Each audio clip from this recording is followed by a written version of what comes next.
2 taon na ang lumipas nang malasing ng sobra si Diana. May nakilala siyang lalaki sa bar. Inaya niya itong magpakasal. Dare lang yon ng mga kaibigan niya. Huling naalala niya lang ng gabing yon ay may pinirmahan siyang papel. Pero dahil sa kalasingan ay wala siyang maalala. Hindi na rin niya maalala ang mukha ng lalaking inaya niya ng kasal dahil sa dare. Malalaman niyang ang boss niya pala ang lalaking yon. At magugulantang siya na asawa niya pala ito, na totoong kasal siya rito, dahil lang sa pinirmahan niyang papel. Paano nga ba nagsimula ang kwento ni Diana? Kasabay ng malakas na tugtugan at hiyawan ng tao sa paligid at mga tawanan ng kanyang mga kaibigan, ay napahawak si Diana sa kanyang sintido. Tinamaan na kasi siya ng alak dahil nahihilo na siya. Cheers! Sigaw pa ng mga ito pero hindi na siya nakasabay. Laro tayo! Tulad ng dati, ani ng kaibigang si Beatrice. Sure! Ikaw muna, Sarah! Ani pa ni Beatrice sa isa nilang kaibigan. Tuwang-tuwa ang mga kaibigan niya at alam ni Diana na kasali siya doon. Truth or dare? Ngiting tanong ni Beatrice. Siyempre dare! Tawang-tawa namang sagot ni Sarah. Okay. I-body shot mo yung guy na nakaupo doon. Sabay turo sa lalaki. Mabilis namang tumayo si Sarah at taas noong lumapit sa lalaki at nilagyan ng asin ang panga nito at hinalikan bago uminom ng alak. Naghiyawan ang ilang mga kasama nito, maging si Beatrice. Ang galing! Pagpuri ni Beatrice. Ngumiti naman si Diana sa kaibigan. Oh, ikaw naman Beatrice at panghuli itong si Diana. Usal ni Sarah. Dare akin, anito. Sige, mag-twerk ka doon sa taas. Galingan mo ha? Mataray naman itong umakyat sa dance floor katabi ng DJ at nagsayaw ng twerk. Tuwang-tuwa ang mga kalalakihan sa ibaba. At nang matapos ito ay tumayo na si Diana. Nawala ng kaunti ang hilo niya. Hindi na kita tatanungin kung truth or dare. Alam ko namang dare din ang pipiliin mo. Sambit ni Sarah sa kanya. Madali lang ito, Diana, kumpara dati. Kayang-kaya mo to. Ani pa ni Beatrice. Nakikita mo yung lalaking yon? Sabay turo nito sa kabilang parte kung nasaan ang tatlong lalaki. Yung nasa gitna, yung seryoso yung aura at umiinom ng alak ngayon, siya si Engineer Lucas. Lalapit ka sa kanya at sisigaw ka na anakan ka niya. That's it. Nakangiting paliwanag ni Beatrice. Nilingon ni Diana ang kinaroroonan ng lalaki. Halos lahat naman ng ginagawa nila ng dare ay hindi na niya nakakasalamuha kaya hindi big deal yon sa kanya. Mabagal ang lakad niya papunta sa parte nito at nang makatapat na siya ay sandaling nagtama ang mga mata nila. Hindi rin nakatakas sa paningin ni Diana ang pagkagulat sa mga mata nito nang makita siya. Huminga naman si Diana ng malalim at nginitian ito. Engineer Lucas! Anakan mo ako, please!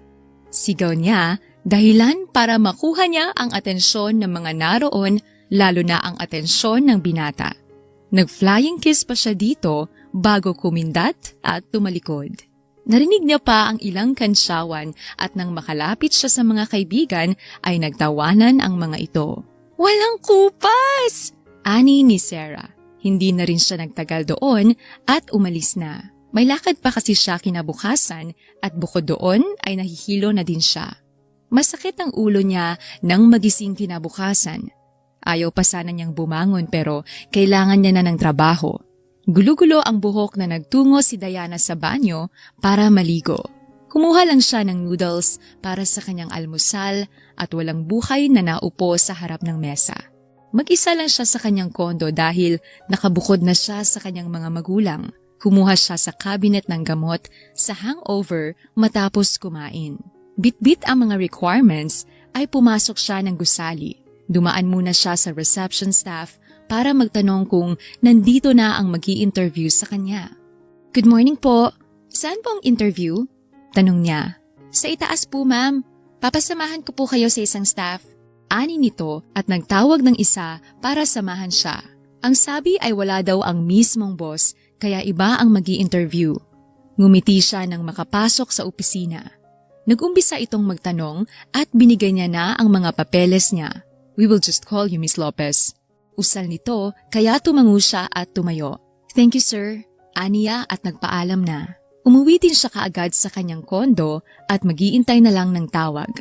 Samantalang kadarating lang ni Lucas galing sa isang business meeting para sa itatayo nilang hotel sa Baguio. Sinalubong siya ng inatasan niyang mag-interview para sa mga applicants. Sir, narito na po ang mga papel ng mga aplikante. Ani nito at ipinatong ang mga white folder sa table niya. Tumango siya at iniabot ang dalang attaché case dito. Inayos niya ang suot niya bago maupo. Inumpisahan niyang buklatin at basahin ang ilang impormasyon tungkol sa mga nag-apply, pero isa lang ang pumukaw sa atensyon niya. Walang iba kundi si Diana Lopez, 26 years old, single.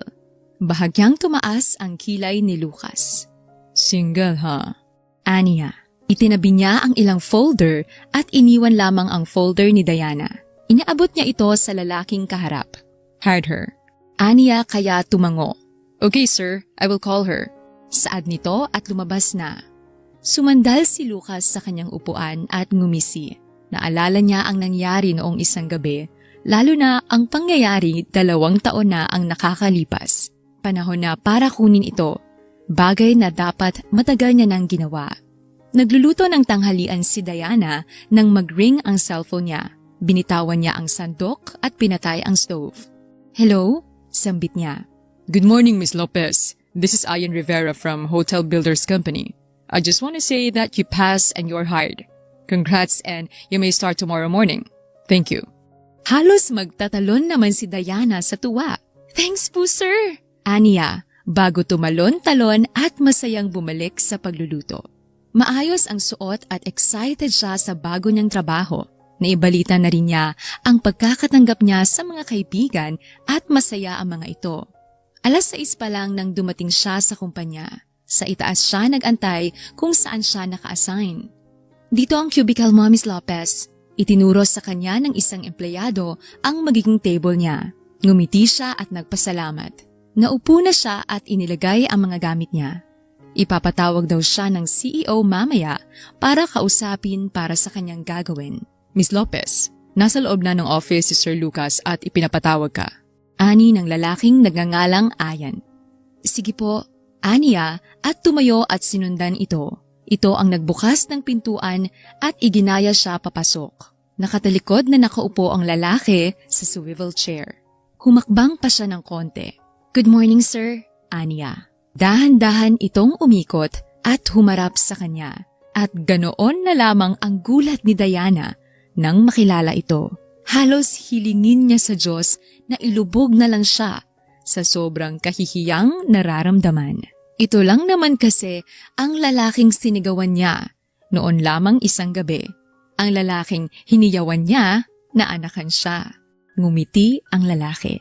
Ikaw? Gulat na ani pa rin ni Diana. Yes, it's nice to see you again, Miss Lopez. Akala ko ay nakalimutan mo na naman ako. I'm glad that you didn't. Saad nito habang pinapaikot ang hawak na ballpen sa kanyang mga daliri. Hindi niya alam kung ano ang sasabihin niya, pero mas pinili niyang alisin sa isip ang nangyari. Pinilit niyang ngumiti. About po sa trabaho ko, aniya na lang at ipinagsawalang tabi kahihiyan niya. Oh, about that. Here. Iniabot nito ang mga papeles sa kanya. I-record mo lahat yan. Kailangan ko yan until 4 p.m. Saad niya kaya tumango si Diana. Sige sir, labas na po ako. Aniya at tumalikod ngunit narinig niya itong magsalita. Sa susunod, kung hihingi ka ng favor, panindigan mo. Nakahanda naman akong ibigay. Ani nito kaya uminit ang pisngi niya at dali-dali nang lumabas ng opisina. Inumpisahan niya ang trabaho at handa na siyang mag-lunch sa cafeteria sa ibaba nang tawagin siya ni Ayan. Miss Lopez, ipinapatawag ka ni Sir sa office. Doon ka daw magla-lunch. Nagulat naman si Diana. Ho? Ay, pakisabi hindi na. Sa baba ko kakain. Aniya at umiiling-iling. Paunlakan mo na Miss Diana. Minsan lang yun at saka nakahanda na ang lunch niyo sa loob. Pilit nito. Pero hindi na siya nakatanggi nang talikudan na siya nito kaya nakanguso siyang sumunod. Naabutan niya ang binata sa harap ng mesa. Namangha siya sa dami ng pagkaing nakahain doon na para bang maraming kakain. Come here, eat with me. Aya nito at tinap ang upuan sa tabi niya. Bakit mo ako inayang kumain dito? Tanong niya. Bakit? Masama ba? Gusto ko lang namang makilala ka. Paano ko maibibigay ang hiling mong anak? Gusto kong makilala ang magiging ina ng anak ko kung sakali. Ani nito kaya napanguso si Diana. Dare lang yon, hindi yun totoo. Kulit mo naman. Aniya. Okay, kumain na tayo. Saad nito pero ngumiti siya. Umiling naman si Diana. Sa baba ako kakain. Aniya. Dito ka na kumain. Ang dami kong inihanda.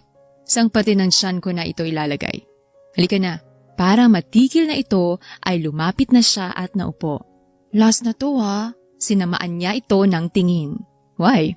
Ako ang boss mo Ba't kanyang katumingin sa akin? Ani nito, nakataas ang kilay pero hindi niya na ito pinansin at nagsimula ng kumain. Nagpunas siya ng tissue pagkatapos. Lahat ng hindi nila nagalaw na pagkain ay ibinigay sa ilang staff sa ibaba. Babalik na ako sa trabaho, sir. Salamat po sa lunch. Aniya at tumayo. Hindi na niya ito inantay pang sumagot at umalis na. Tahimik siyang bumalik sa kanyang pwesto at tinuloy ang naiwan niyang trabaho. Saktong 4:00 niya natapos i-record lahat ng papel kaya dinala niya na ito sa opisina ni Lucas. Isang katok ang ginawa niya bago buksan ang pintuan at naabutan niya itong busy sa ginagawa. Ni hindi nito nagawang mag-angat ng tingin para malaman kung sino ang pumasok. Sir, ito na po lahat ng papers. Tapos ko na pong i-record. Usal niya at ibinaba ang dala sa ibabaw ng mesa. Saka lamang ito nag-angat ng tingin sa kanya. Nahirapan ka ba? Tanong nito. Hindi po sir, iling niya. May kinuha pa itong ilang papel sa sulong at iniabot sa kanya. Pakibigay sa financial department. Araw-araw ayan lang munang ipapagawa ko sa'yo hanggang sa malaman mo ang ilang trabaho dito. Saad nito kaya tumango siya at umalis na. Saktong 6:00 siya nag-out ng opisina. Nakatayo siya sa gilid nang may sasakyang bumusina sa harap niya. Bumaba ang bintana ng sasakyan kaya nakilala niya kung sino ito.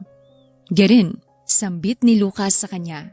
Okay lang po sir, magta-taxi po ako. Tanggi niya. Mahirap kung mag-isa ka dito. Gabi na at delikado para sa'yo. Kaya sumakay ka na. O bubuhatin kita. Ani nito kaya wala siyang nagawa kundi ang pumasok sa loob ng sasakyan. Anong ginagawa mo? Kunot noong tanong nito. Nakasakay? Hindi ba sabi mo ay sumakay ako? Aniya. Oo, pero hindi dyan sa backseat. Dito ka sa tabi ko. Turo nito sa front seat kaya naman lumipat siya. Habang nasa biyahe ay walang imik si Diana at tanging ang binata lamang ang pumutol doon. You have a boyfriend? Tanong nito. Wala po. Sagot naman niya. Asawa? Nilingon niya ito. Wala din po. Single ako. Sambit niya. Sure? Tumango siya dahil yun naman ang totoo. San kita ihahatid? Sinabi niya ang lugar niya at doon siya nito ibinaba. Pagkatigil pa lang ng sasakyan ay inalis na niya ang seatbelt niya at bumaba. Salamat sir. Good night po. Sambit niya bago isarado ang pintuan ng sasakyan. Kumaway na siya at pumasok sa loob. Malakas ang kabog ng dibdib ni Diana. Bakit parang bukod sa pagkikita nila sa bar ay may iba pa? Tanong niya sa sariling isipan pero wala naman siyang maalala. Tumawag at nag-aya ang mga kaibigan niya pero tumanggi siya. Kakatanggap niya lang sa trabaho at ayaw niyang maging dahilan ng pagkakatanggal ay ang pag-absent niya dahil lasing na naman siya. Tumunog ang cellphone niya at nakitang ang mama niya yun. Hello ma? Aniya. Diana! Kailan ang uwi mo dito sa bahay? Nagtatampo ng papa mo kasi hindi mo na daw kami naalala. Saad pa nito. Uuwi po ako sa linggo, ma. Promise. Saad niya. Sabi mo yan, ha? Baka mamaya, malaman ko nasa lakwatsa ka na naman. Sambit nito bago magpaalam. Nagayak na siya para sa pagpasok. Bumati siya sa ilang nakakasalubong at dumiretso sa cubicle niya. Nagsisimula na rin siyang ayusin at lagyan ng kaunting design ang kanyang pwesto.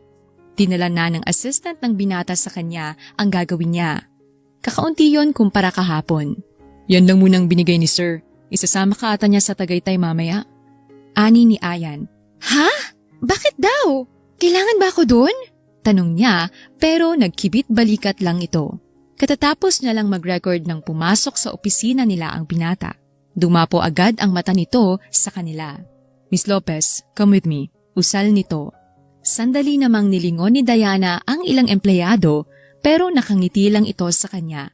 Kaya tumayo siya. Kailangan bang kasama ako? Tanong niya ulit habang palabas sila ng building. Yes, isusulat mo lahat ng pag-uusapan namin ng kliyente. Saad nito. Pero di ba si Ayan ang assistant at sekretary mo? Aniya pa. Hindi naman ikaw siya. Sagot nito na hindi niya naintindihan hanggang sa naroon na lang ang sasakyan nila. Pinagbuksan siya nito ng pintuan at pinaunang pumasok bago siya sumunod. Sa isang sikat na restaurant sila tumigil. Reservation for Mr. Tan? Si Lucas, ang kausap ng receptionist ng restaurant. Good day, sir and ma'am. Dito po tayo. Iginaya sila nito sa table kung nasaan ang isang nasa 50s na lalaki. Good morning, Mr. Tan. Bati ni Sebastian dito. Good morning, Mr. Galvez, and to you, young miss. Bati nito sa kanila. Naupo na sila at nag-umpisa ang dalawang mag-usap tungkol sa mga business matter at tahimik lang niyang isinusulat ang mga yon. Nagpaalam din agad ang lalaki kasi may meeting pa raw itong aatenan kaya sila na lang dalawa ang naiwan. It's already lunch kaya kumain na din tayo. Ani nito at muling umorder. Dahil Sabado at wala siyang pasok sa opisina ay pinaunlakan niya na ang mga kaibigan. Sa isang resto lang sila pumunta dahil hindi rin trip ng mga ito mag-bar ngayon. Kumusta ang trabaho mo, Diana? At ano itong sinasabi mong boss mo si Engineer Lucas? Tanong sa kanya ni Beatrice. Oo nga. Alam niyo bang hindi ko inaasahan yun? At nakakahiya. Bakit kasi hindi niyo man lang sinabi na may-ari pala sila ng ganong kalaking kumpanya? Saad niya. Hindi ko naman kasi alam na doon ka mag-a-apply, girl. Pero teka, alam mo ba? Dati ko pa itong naiisip eh. Hindi mo ba talaga maalala yung nangyari noon sa'yo? Yung inutusan ka naming maghanap ng lalaki at aayaing magpakasal? May nakuha ka ba? Bigla ka kasing nawala at hindi na bumalik kaya akala namin ininjan mo kami. Saad pa nito. Umiling si Diana. Wala eh. Ang alam ko lang, nagising ako sa hotel room at mag-isa. Ako lang din na naka-check-in doon. Siguro sa kalasingan ko ay nag-check-in ako. Baka hindi ko nagawa yung dare nyo kaya wala akong maalala. Sambit niya. Ang daya mo pala kung ganun. Nguso ni Sarah. Nag-usap lang sila ng kaunti at umuwi na. Umuwi din siya sa kanila kasi inaasahan siya ng mama at papa niya. Mag-isa lang kasi siyang anak ng mga ito, kaya ganoon na lang ang pagtutol ng mga magulang niya nang magsolo siya. Pero ginawa niya yun para sa sarili niya. Mabuti naman at nakauwi ka na, Diana. May bisita din kami ng papa mo. Ani ng mama niya. Sino ma? Tanong niya. Oh, ito na pala siya. Iho, pasok ka. Mabuti at pumunta ka. Naganda ako ngayong araw. Nilingon niya ang pintuan nila at nanlaki ang mata niya nang makita kung sinong papasok. Hello po, good morning. Nakipagbeso pa ito sa mama niya at lumabas na din ang papa niya. Iho, mabuti at nakabalik ka na. Saad ng ama niya habang siya ay gulong-gulo pa rin. Kilala niyo siya, ma? Pa? Tanong niya. Yes, anak. Siya yung sinasabi kong tumulong sa amin noon ng papa mo nang masiraan kami at lagi na namin siyang iniimbitahan dito. Hindi lang kayo nagkikita kasi bihira kang umuwi.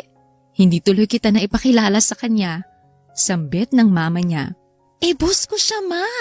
Ngayon po sa bago kong trabaho. Saad niya, kaya pareho itong nagulat. Talaga?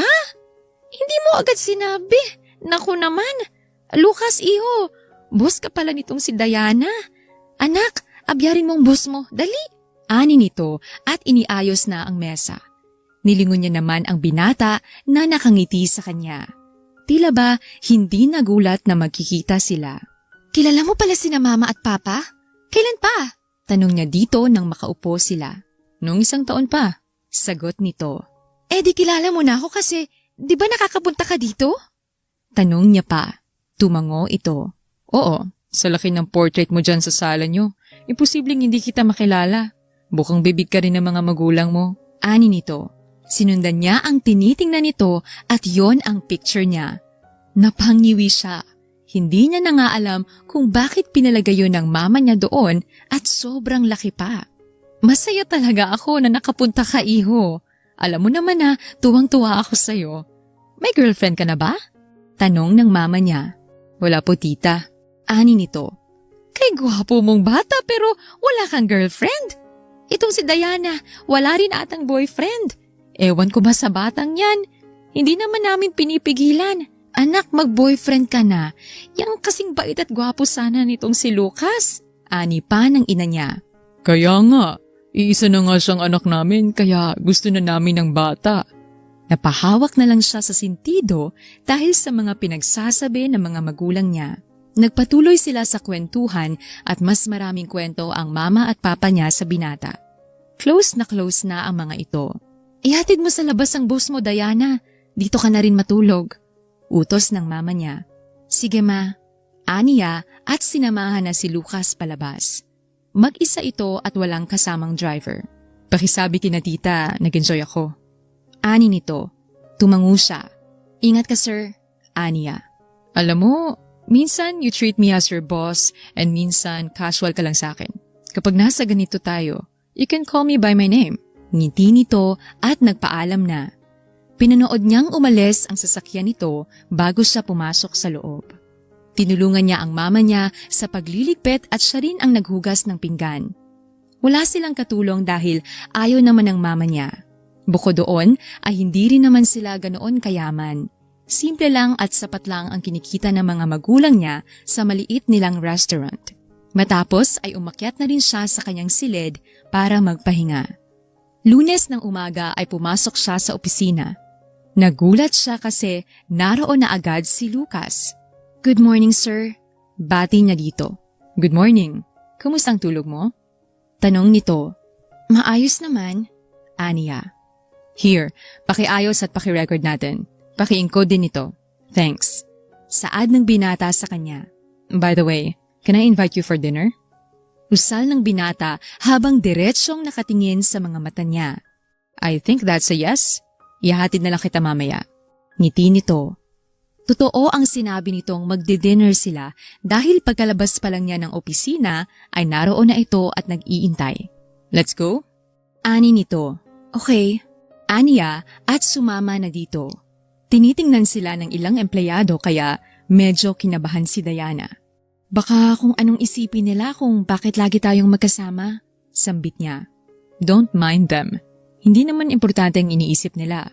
Besides, wala naman tayong ginagawang masama, di ba? Ani pa nito bago siya pagbuksan ng pintuan ng front seat. Halos magsisigaw naman ang mga kaibigan niya nang ikwento niya ang tungkol sa pag-aaya ni Lucas sa kanya. He likes you, girl! OMG! Ani ni Sarah. Gusto ka na niya kaya siya ganyan sa'yo. Sure yan. Dagdag pa ni Beatrice. Imposible yan. Saad niya na lamang. At bakit naman? Sa ganda mong yan, bakit imposible? Bakla ba siya? At saka, yung mga galawang ganyan, basang-basa na yan. Pinupormahan ka niya, Diana. Pilit ni Beatrice sa kanya. Basta, hayaan natin siya. Kayo, anong balita sa inyo? Ibinaling niya sa mga ito ang topic. Ayun, wala pa rin akong jowa. Puro playboy kasi ang mga walang hiya. Ang target ko nga ngayon ay AFAM naman. Uso yun, saad ni Sarah. Yan din ang plano ko eh. Alam mo na, yung 4 na M ang gusto ko. Matandang, mayaman, madaling mamatay. Para ang ending, milyonarya ng ante mo, o diba? Nagtawanan sila dahil doon. Loka talaga kayo, sambit niya. Sus, porket may jojowain ka ng mayaman eh. Biro ni Sarah sa kanya, kaya napailing-iling na lang siya. Kinabukasan ay balik sa dati ang routine niya. Gigising ng maaga at papasok ng opisina at napapansin niyang mas lumalapit sa kanya ang binata. Hindi niya inaasahang padadalhan siya nito ng cake sa kanilang opisina. Nakahinga naman siya ng maluwag dahil meron din ang iba. Ang kaibahan lang ay may note na iniwan para sa kanya. Eat well, Lucas G. Basa niya sa maliit na card sa tabi ng cake. Hindi mapigilan ni Diana na mamula dahil doon. Gustong-gusto niyang itanggi sa sarili niyang kinikilig siya. Ang sweet ni Sir ngayon, ano kayang meron? Ani ni Alexa tapos ay tumingin sa kanya. Baka good mood si Sir, alam mo naman yun, bagay, magandang araw. Saad ng isa. Bitbit ang mga papers na inayos niya at pumunta siya sa office ni Lucas. May kausap ito nang pumasok siya pero natapos din ilang saglit lang. Tapos ko na Sir ito. Aniya. Nagustuhan mo ba ang cake na pinadala ko? Lahat ko kayo binigyan doon para hindi ka na mag-isip. Pero special yung sayo. Ngiting saad nito. Salamat po pala doon pero hindi naman kailangan. Saad niya. I insist. You deserve it anyway. Saad pa nito at tumayo at dahan-dahang naglakad palapit sa kanya. Halos maistatwa naman si Diana dahil sa lakas ng kabog ng dibdib niya. Ito lang ang tanging taong nagagawang pakabugin ang dibdib niya ng ganito. You're nervous. Don't be. Paos na ani nito sa kanya. Ang lapit mo kasi. Lumayo ka nga. Baka may makakita sa atin. Ano pa isipin? Ayoko ng issue. Dami pa man ding chismosa ngayon. Aniya dito. Okay. Muli itong naupo sa kanyang swivel chair at itinaas ang mga paa sa mesa. Napangiwi si Diana. Labas na ako, sir. At tinalikuran na niya ito.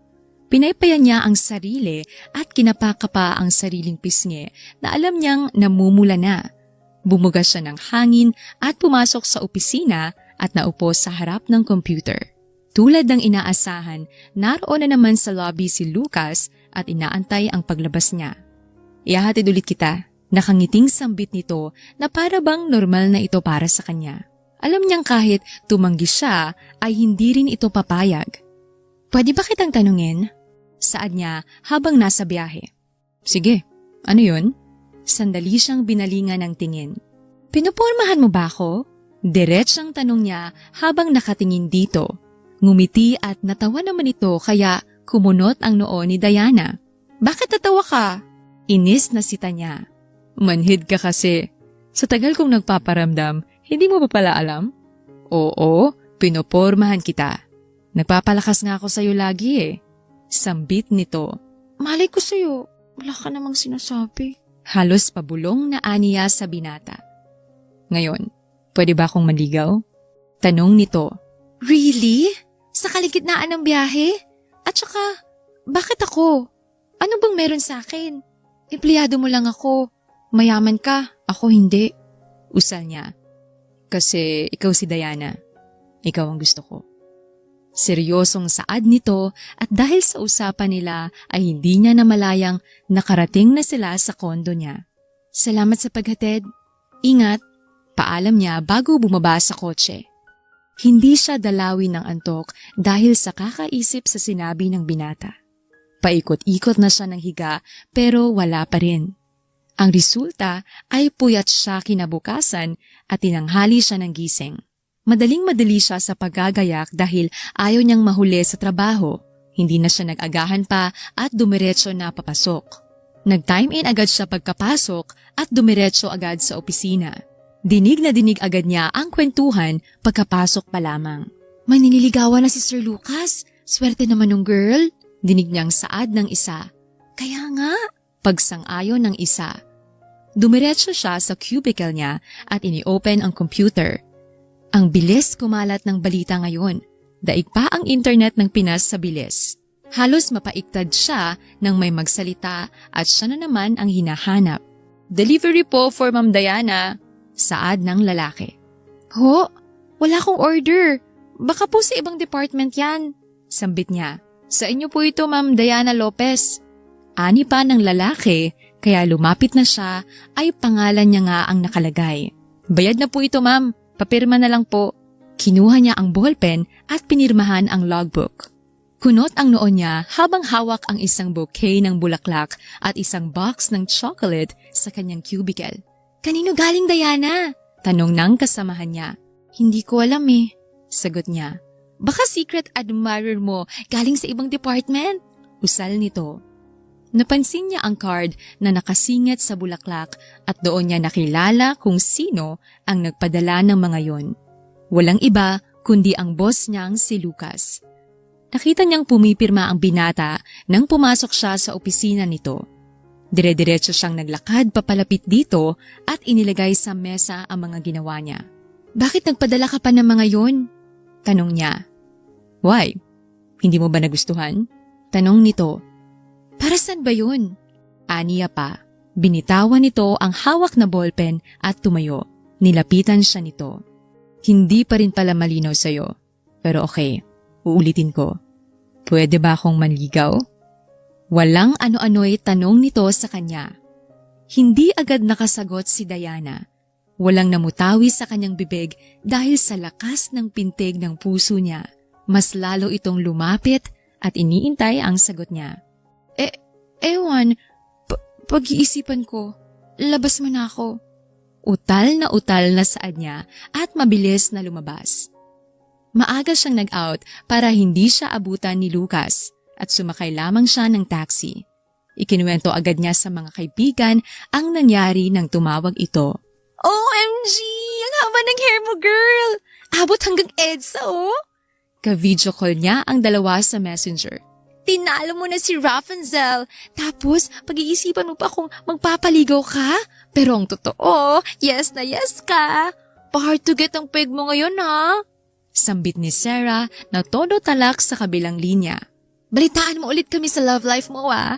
Siya nga pala, kailangan kong magpaayos ng PSA ko. Kailangan kong kumuha sa munisipyo. Ikaw, Sarah, Diana, nakakuha na kayo? Tanong ng kaibigan. Nakakuha na ako. Si Diana ata, hindi pa? Saad ng kaibigan. Sige, pahikuha na lang yung akin para kapag kinailangan. Birth certificate pa kasi gamit ko ngayon at PSA na daw dapat. Pasuyo na lang. Aniya kay Beatrice. Okay, sige. Padala mo na lang payment mo kasi hindi libre yun, girl. Natawa naman siya at tumango. Oo, hulog ko sa GCash mo. Saan niya? Nagtataka si Diana kung bakit may busina ng sasakyan siyang naririnig mula sa labas ng kondo niya. Wala naman kasi siyang inaasahang bisita ngayong araw, Sabado, at wala siyang pasok.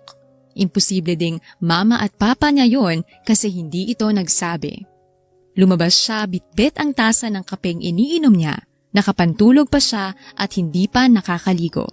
Sino yan? Sambit niya. Halos maibugan niya ang iniinom na kape nang lumabas ang sakay ng sasakyan. Anong ginagawa mo dito? Takang tanong niya. Binibisita ka. Hindi mo ba ako papapasukin? Ani nito. Nilakihan niya ang bukas para papasukin ito. Bigla siyang na-curious sa itsura niya ngayon. Nakaramdam siya ng matinding hiya. Nauna siyang pumasok sa loob para iayos ang sarili. Dito ka lang muna, mag-aayos lang ako. Aniya at dali-daling pumanhik pa itaas para magpalit ng damit. Bumaba din siya pagkatapos. Kape? Alok niya dito. Okay. Saad nito kaya nagtimpla siya tapos ay ibinigay dito. Hindi mo sinabing pupunta ka, sir? Aniya habang katapat ito sa sofa. Drop the sir.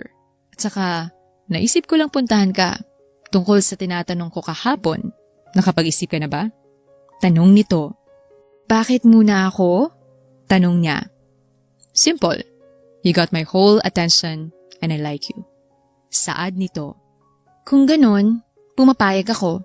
Pero wag mong gagamiting card yan sa trabaho ko. Kung ano ang dapat kong gawin ay ganoon pa rin dapat.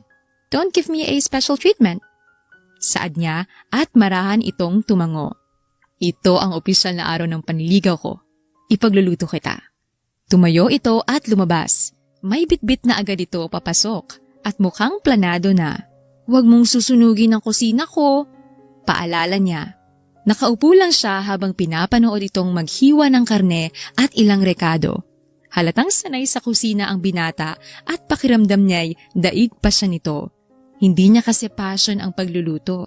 Inihanda yun ni Lucas sa lamesa. Let's eat. Aya nito at nilagyan pa siya ng kanin at ulam sa plato. Nagsimula silang kumain at tunay na masarap ang luto nito. How is it? Tanong nito. Masarap? Baka masanay ako nito Aniya. Ipagluluto kita palagi kung ganon. Ngiting pahayag nito. Matapos kumain ay ito rin ang nagpresentang maghugas ng mga plato at in fairness, marunong ang binata. Dapat magpaalam ka din kina mama at papa. Sambit niya habang nasa sofa sila. Yeah, at alam kong botong-boto sila sa akin kaya walang problema. Tumaas ang kilay niya. Ako pa rin na magdedesisyon kung sasagutin kita kaya ayusin mo. Sambit niya pa. Wala si Ayan dahil naka-leave ito kaya si Diana muna ang kinuhang pansamantalang secretary ni Lucas. Siya ang nag-ayos ng schedule at ilang meeting nito para sa araw na yon.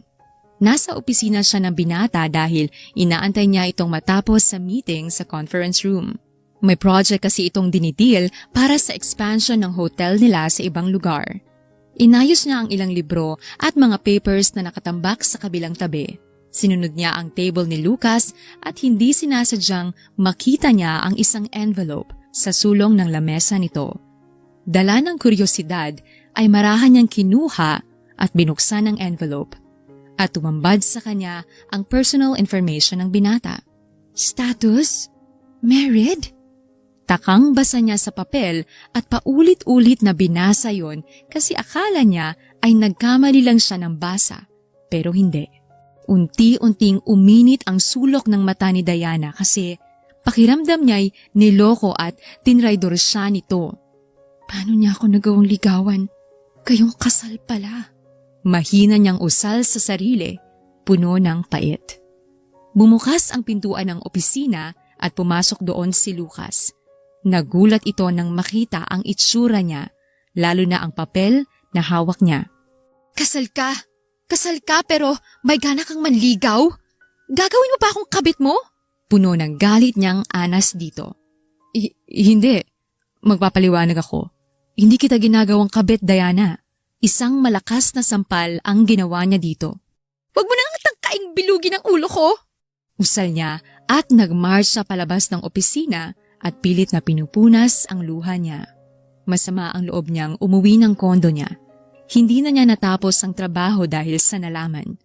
Naiinis siya kay Lucas kasi nagsinungaling ito sa kanya. Namumula ang mata niyang nakaupo sa sofa habang yakap-yakap ang unan nang tumunog ang doorbell niya. Ang binata agad ang unang pumasok sa isip ni Diana, kaya wala siyang balak buksan ang pintuan. Patuloy lang ito sa pag-doorbell.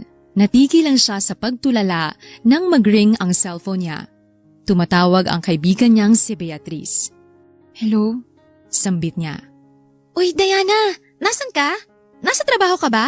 Kanina pa kasi ako doorbell dito. Walang nalabas. May importante akong sasabihin sa'yo.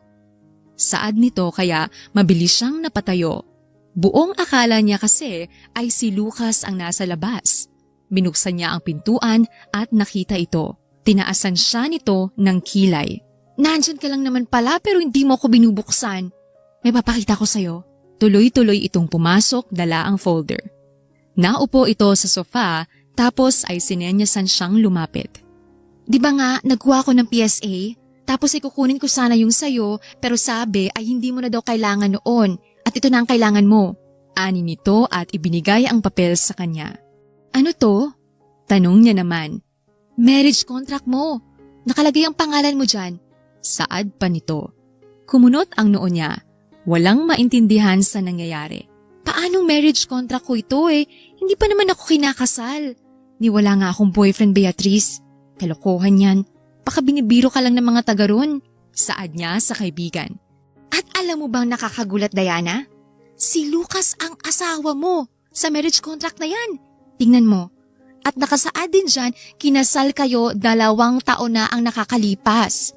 Sambit pa nito dahilan para lalo siyang magulat. At nang basahin niya ang marriage contract ay tama ito. Si Lucas Galvez ang nakalagay na asawa niya dito. Totoo ba to, Beatrice? Napaka-imposible nito. Samahan mo ko, kailangan ko magtanong kung valid ba talaga to. Nagmamadali siyang nagbihes at sabay na umalis. Nakailang ulit niya nang pinatry sa register kung valid ang marriage contract at paulit-ulit ang resulta. Valid at totoo ang kasal. Ang kailangan na lang niyang malaman ay kung paano yon nangyari. Bakit wala siyang maalala? Nakita kong papel sa ilalim ng desk ni Lucas. Nagalit ako kasi nalaman kong kasal na siya. Pero ako palang asawa niya? Hindi makapaniwalang saad niya sa kaibigan. Anong balak mo ngayon? Tanong nito. Pupuntahan ko siya at tatanungin tungkol dito. Saad niya. Pinuntahan niya agad sa opisina si Lucas pero ang sabi ng sekretary nito ay hindi pumasok ang binata. Masama daw ang pakiramdam nito kaya humingi na lang siya ng address para doon mismo ito puntahan.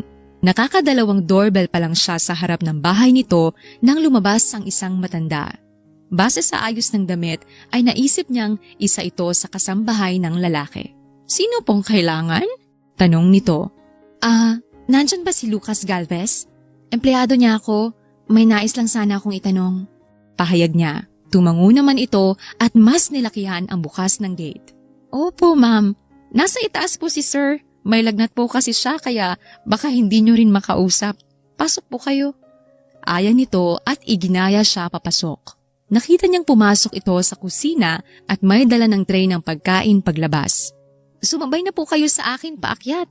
Magdadala po kasi ako ng pagkain ni sir kasi kagabi pa siya walang kain. Ani nito. Sa sinabi ng matanda ay bahagya siyang nakaramdam ng awa. Pwede po bang ako nang magdala nito sa kanya? Aniya. Tiningnan siya nito at tumango. Salamat po. Usal niya at sinamahan siya nito hanggang sa pintuan ng kwarto. Kumatok siya bago pumasok. Patay ang ilaw ng silid pero dahil sa liwanag mula sa labas at bukas na bintana ay may munting liwanag sa loob.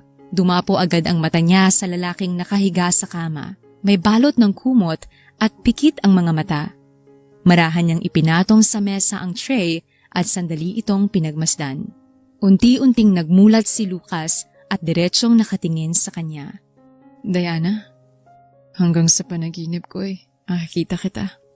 Baliw na ata ako. Paos na sambit nito sa sarili. Tumikim si Diana para magsalita. Kumain ka na at magpagaling. May dapat tayong pag-usapan. Sambit niya at doon ito tuluyang nagising. Pinilit nitong iangat ang sarili. Diana? Takang sambit nito. Hindi inaasahan na makikita siya. Kinuha niya ang pagkain nito at nilagay sa kama. Kumain ka na at uminom ng gamot. May mahalaga tayong dapat pag-usapan. Aniya sa malamig na boses. Sinulya pa nito ang pagkain tapos ay umiling. Kumain ka na. Pilit niya. Subuan mo ko. Napaawang ang labi ni Diana sa hiling nito. Ayoko nga. Kaya mo na yan. Tanggi niya. Pero nangihina ako. At kapag hindi ako nakakain, hindi ako gagaling kaagad at hindi tayo makakapag-usap. Saad nito kaya nakita na lang ni Diana na sinusubuan ito hanggang sa matapos. Siya rin ang nagbukas ng gamot para dito. Nakatulog ito matapos uminom ng gamot. Dahil naiinip, ay umubob muna si Diana sa tabi ng kama. Hindi niya namalayang nakatulog na din pala siya. Nang magising siya ay wala na sa kama si Lucas at siya na ang nakahiga dito. Mabilis siyang bumangon at bumaba bitbit ang folder at hinanap ito at nadatnan niya ito sa kusina.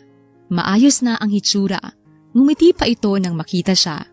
Dahil magaling ang nagpainom sa akin at nagpakain, gumaling agad ako. Ngiting sambit samantalang si Diana ay hindi makangiti. Blanko lamang ang ekspresyon niya. Ngayon ay pwede na tayong mag-usap. Tanging salitang lumabas sa bibig niya. Naglakad siya palapit dito at iniabot ang papel. Pwede bang ipaliwanag mo sa akin kung ano ito?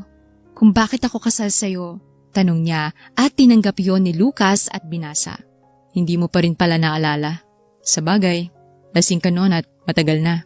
Aniya kaya lalo siyang naguluhan. Anong ibig mong sabihin? You asked me to marry you 2 years ago in the same bar we met few weeks ago.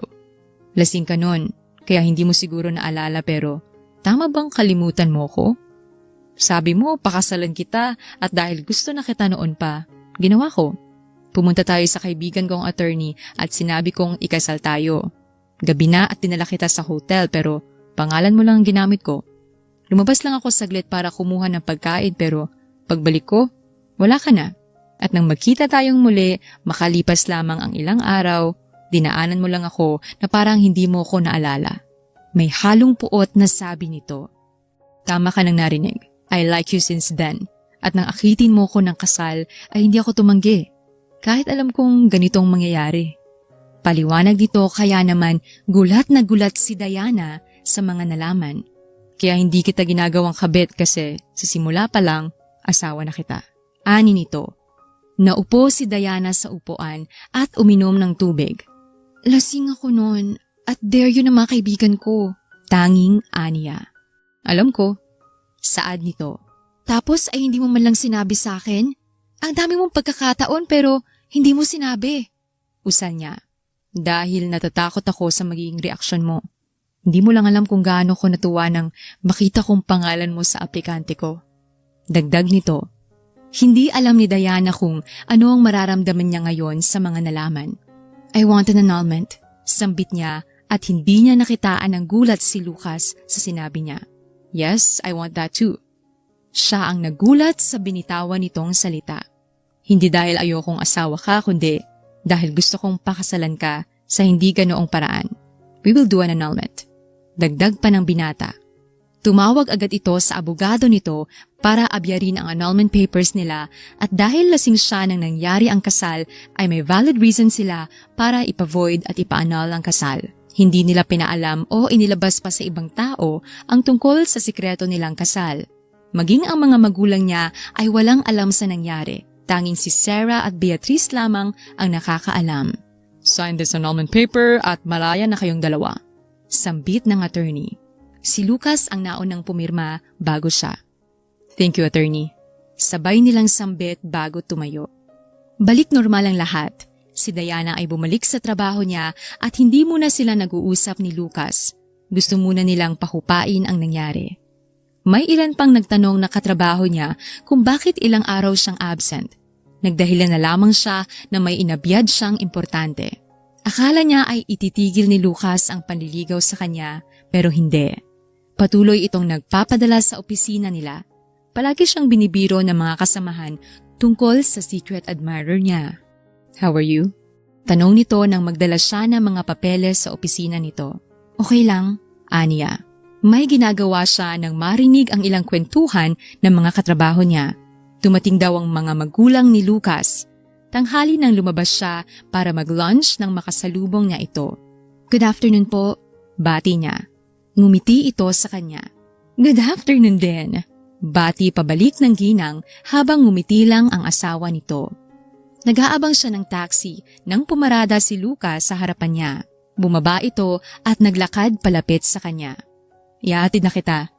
Ani nito. Hindi na siya tumanggi at sumakay na. Good night. Salamat sa paghatid. Saad ni Diana at ngumiti. Hindi naman kasi niya maitatangging may nararamdaman siya para sa binata.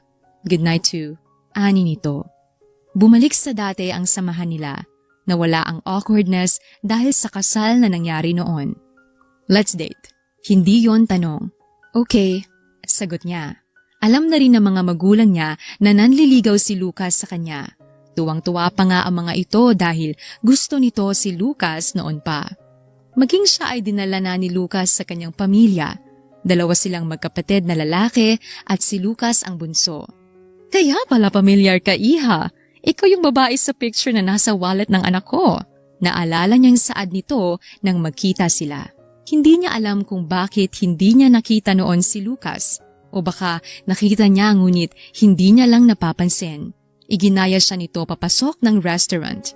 Normal silang nag-usap habang kumakain. Gusto niya si Lucas at ramdam niyang mahal din siya nito. Ang malaman niyang gusto na siya nito noon pa ay nagpapalambot sa puso niya at bukod doon ay gusto niyang magsimula silang muli. Akala ko hindi na mangyayari ito. Usal nito. Parang panaginip pa rin ang lahat ng to para sa akin. Yung nahawakan, nahagkan at nakakasama kita.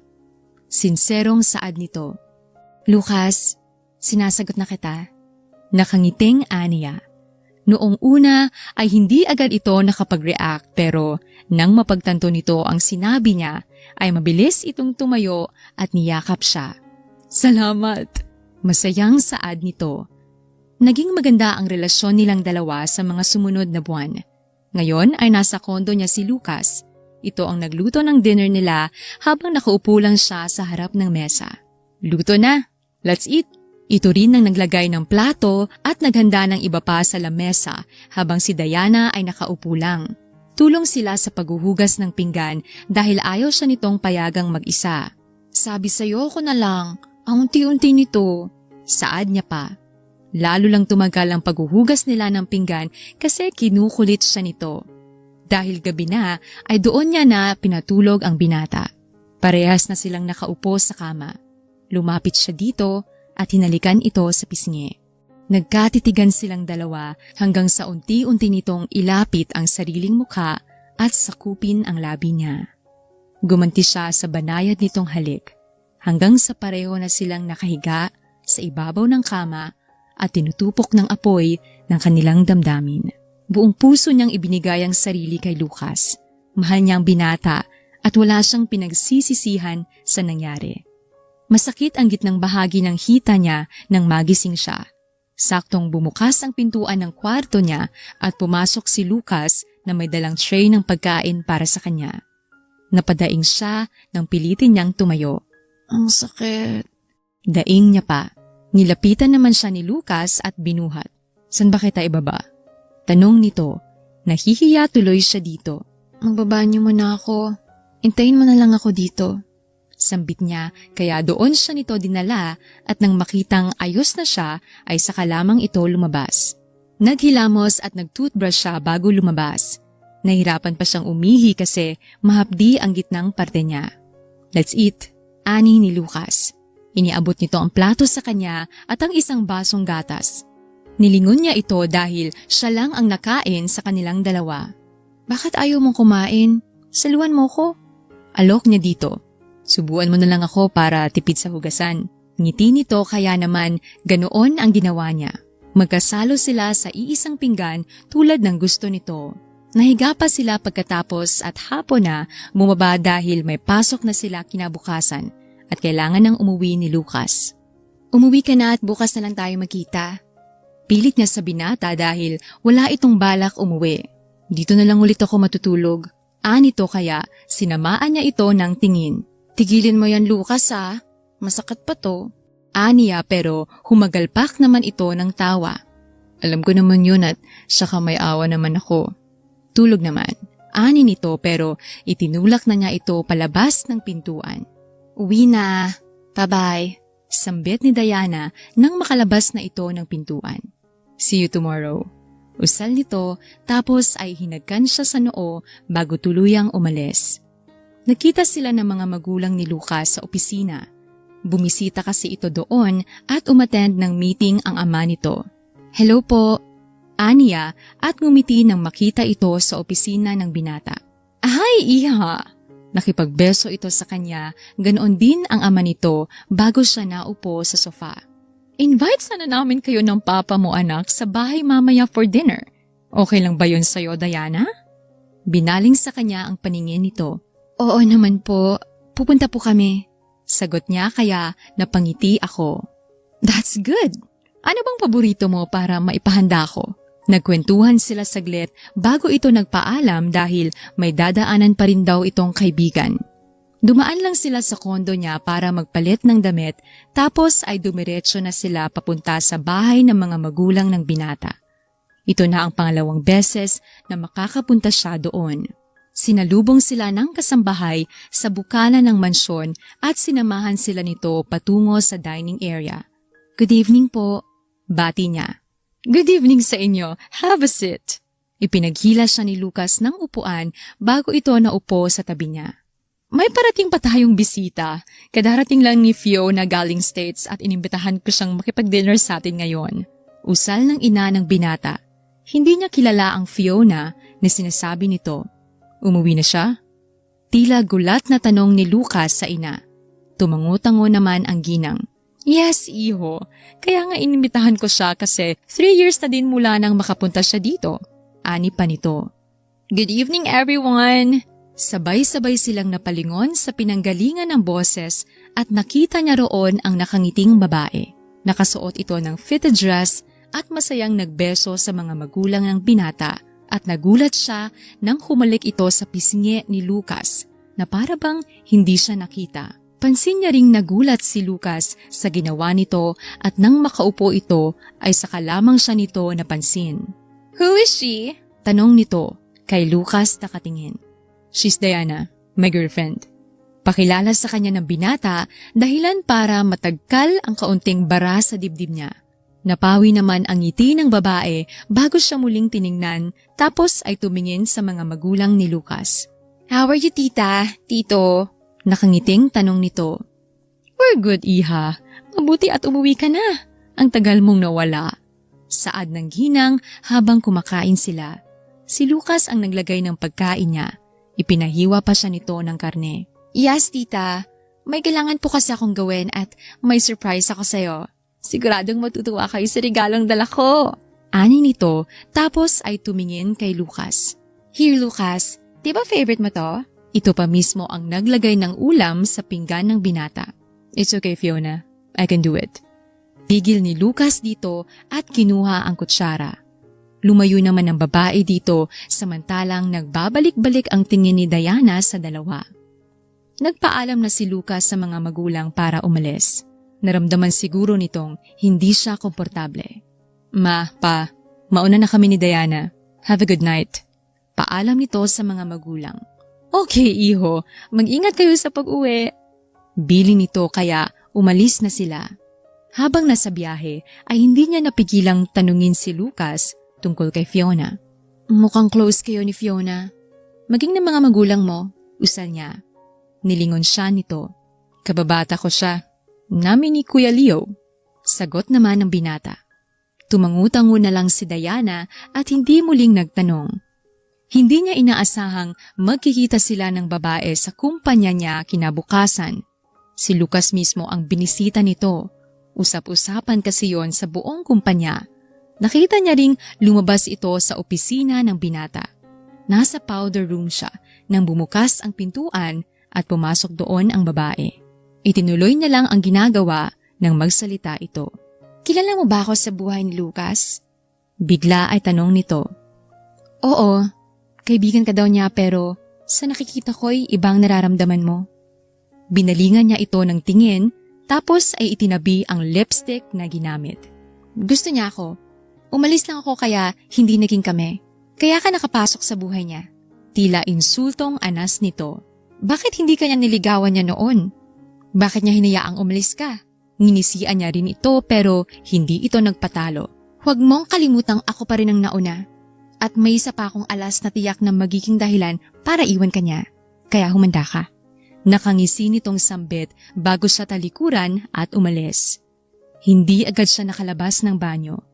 Nanatili siya doon ng ilang minuto hanggang sa kumalma. Naabutan niya si Lucas sa opisina nila.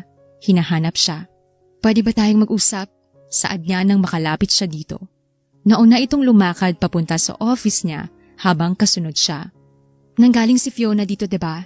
Nagkita kami sa powder room at sinabi niyang muntik na kayong magkaroon ng relasyon noon. Saad niya dahil hindi na niya kayang ikubli pa ang nasa isip. Nilapitan siya ni Lucas. Kung ano man ang sinabi ni Fiona sa'yo, hindi yun totoo.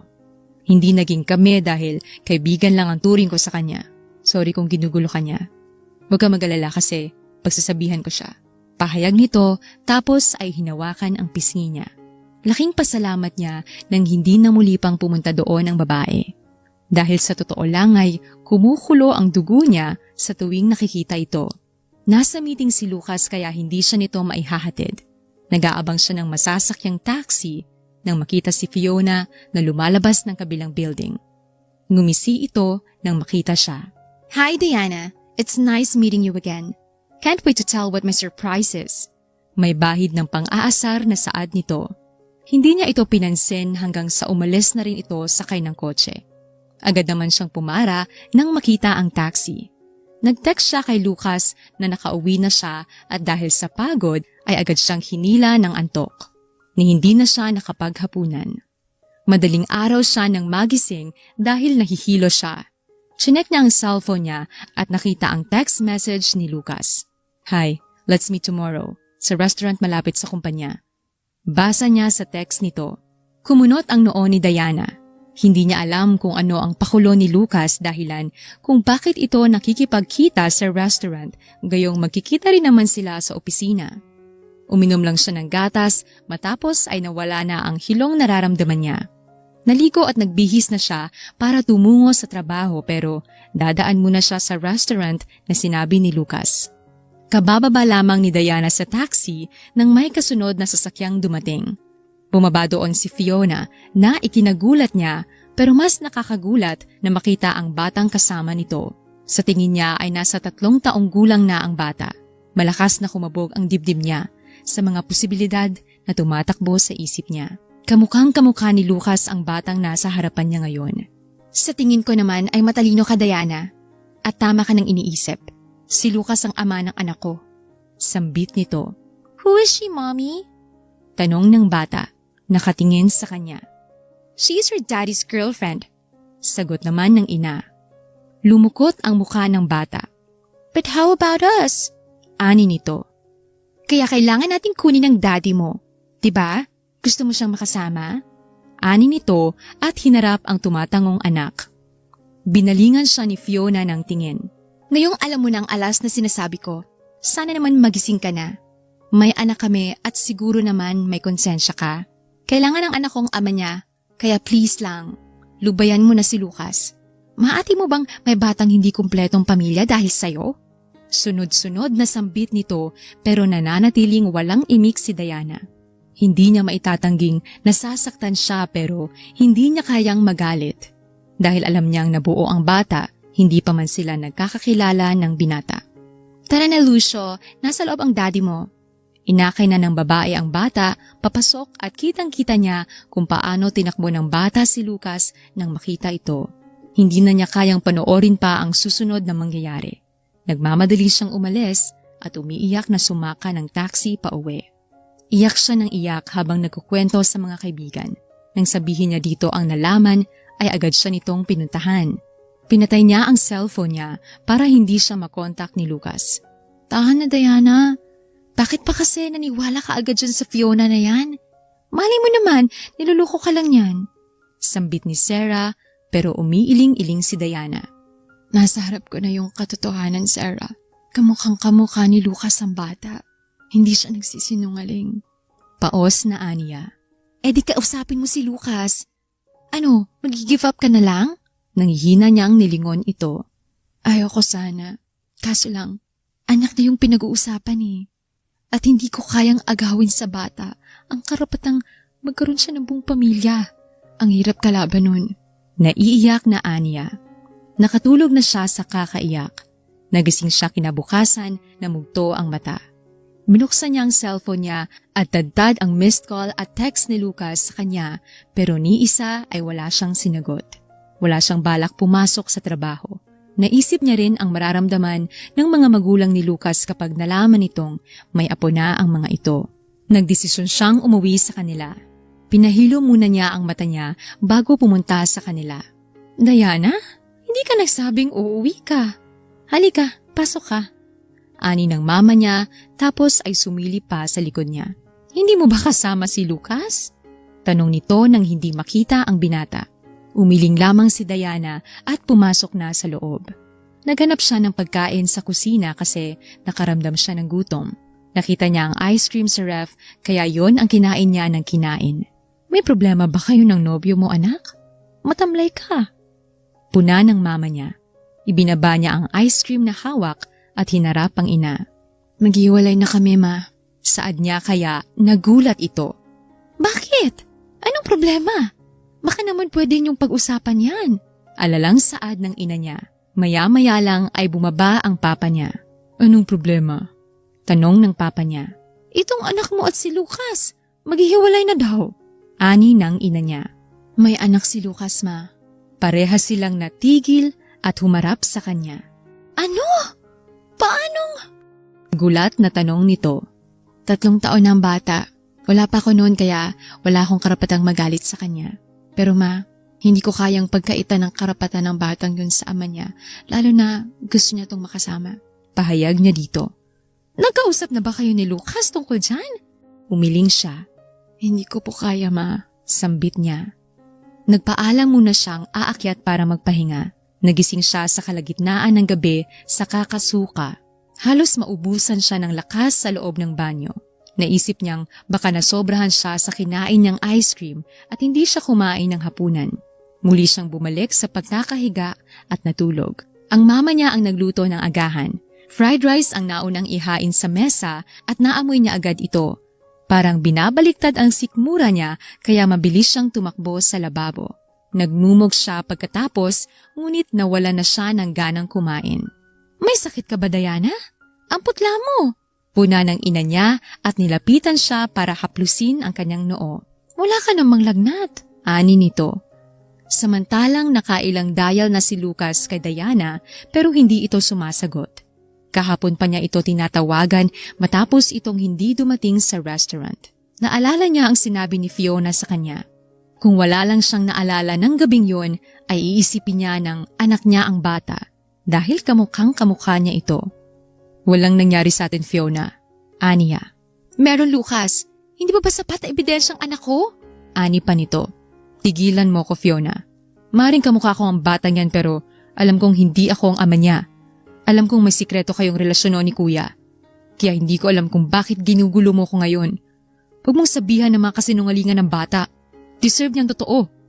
Saad niya pa at muling tumingin sa relo dahil wala pa si Diana. Inaantay mo si Diana? Hindi na siya darating kasi sinabi ko na itong lahat sa kanya. Saad nito at pigil na pigil siyang patulan ito dahil nasa harapan nila ang bata. You're not my daddy? Nakangusong tanong nito. Lumhod siya sa harap nito at hinawakan ng pisngi ng bata. Little boy, I'm not your daddy, but I'm your tito.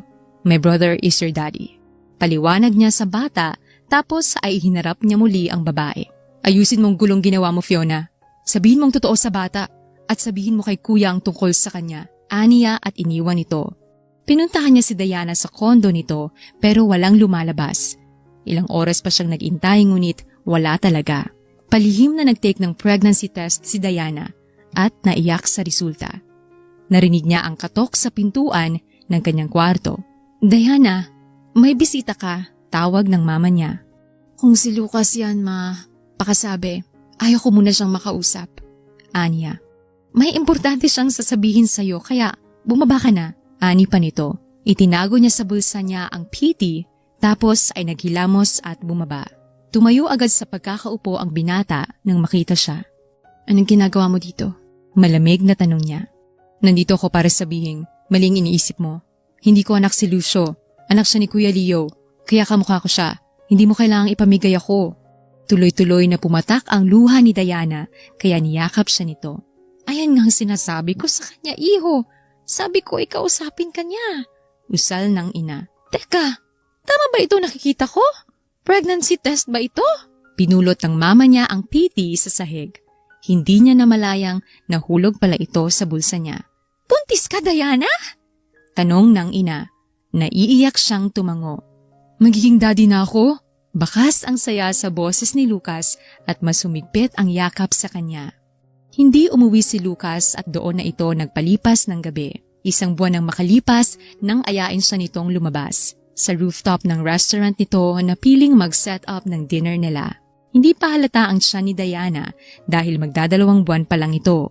Namangha siya sa mga fireworks sa kalangitan kaya hindi niya napansin ang pagluhod ni Lucas sa harapan niya. Nakangiti nitong itinaas ang singsing sa harap niya. 2 years ago, nang ayain mo ko ng magpakasal. Ngayon, ako naman ang magtatanong sa'yo. Will you marry me? Naiiyak na tumango si Diana at iniabot ang kamay dito. Ikaw lang at ang magiging mga anak natin ang gusto kong makasama habang buhay. Mahal na mahal ko kayo. Sambit nito. Mahal din kita. Mahinang aniya. Mabilis na naplano ang kasal nila dahil gusto ni Lucas na maikasal sila bago siya manganak. Masayang-masaya naman ang mga kaibigan niya maging ang kanyang mga magulang. Nakita niya ring muli ang batang si Lucio kasama ang ama nitong si Leo pero wala si Fiona. Halo-halong emosyon ang pareho nilang naramdaman nang ikasal sila. Naroon ang mga importanteng tao sa buhay nila. Sa abroad sila nag-honeymoon ni Lucas. Makalipas din ng ilang buwan ay nanganak na siya. Pinangalanan nilang Lucian ang kanilang panganay na anak. Nag-invite ng dinner si Mama sa mansyon. Gusto niya ring makita si Lucian. Saad ni Lucas habang karga ang 1 taong gulang nilang anak. Lumapit siya dito at hinalikan sa pisngi ang bata. Sige, pumunta tayo. Aniya. Pero naroon si Fiona mamaya. Ani nito. Matagal na yun, Lucas. At isa pa, napatawad ko na si Fiona. Parte na rin siya ng pamilya niyo. Aniya. Si Lucas ang may karga sa anak nila habang si Diana ang may bitbit ng kanilang gamit. Mas gusto kasi ng anak ang karga ng daddy nito dahil hindi ito umiiyak kapag ito ang kumakarga. Hay, apo! Ang cute-cute mo naman! Kinarga agad ito ng lola niya. Can I touch it, Lola? Tanong ng batang si Lucio. Of course, apo. He's your baby cousin. Ani ng matanda. Hindi niya rin inaasahan na imbitado ang mga magulang niya. Nagkita-kita lamang sila doon. Habang nagkukwentuhan ng lahat ay naiwan silang dalawa ni Fiona. Ito ang bumasag sa katahimikan sa pagitan nila. Gusto kong humingi ng tawad sa mga nagawa ko noon. Hiyang-hiya ako humarap sa inyo sa totoo lang pero gusto kong makausap ka ng personal para makahingi ng tawad. Naging makasarili ako noon. Hindi ko naisip ang kapakanan ng anak ko. Sana mapatawad mo ko, Diana. Ramdam niya ang sinseridad sa boses nito. Ngumiti lang siya at tumango. Matagal na kitang pinatawad, Fiona. Wala na sa akin yun. Hiling ko ay sana maging magkaibigan tayo para sa mga pamilya natin. Saad niya. Nagpaalam na ito nang matanaw na papalapit na si Lucas, karga ang anak nila. Kumunot ang noo nito nang makitang kausap niya si Fiona. Anong pinag-usapan niyo? Ginugulo ka ba niya? Nakangiti siyang umiling. Nag-usap lang kami. Maayos na kaming dalawa. Akin na si Lucian. Nakatulog na pala siya. Aniya at kinuha ang anak sa asawa. Inaya niya na itong umakyat sa taas para ihiga ang anak at magpahinga. Ang pagpapatawad ang isa sa pinakaimportanteng kailangan nating gawin sa buhay para tayo ay umusad at hindi manatili sa nakaraan.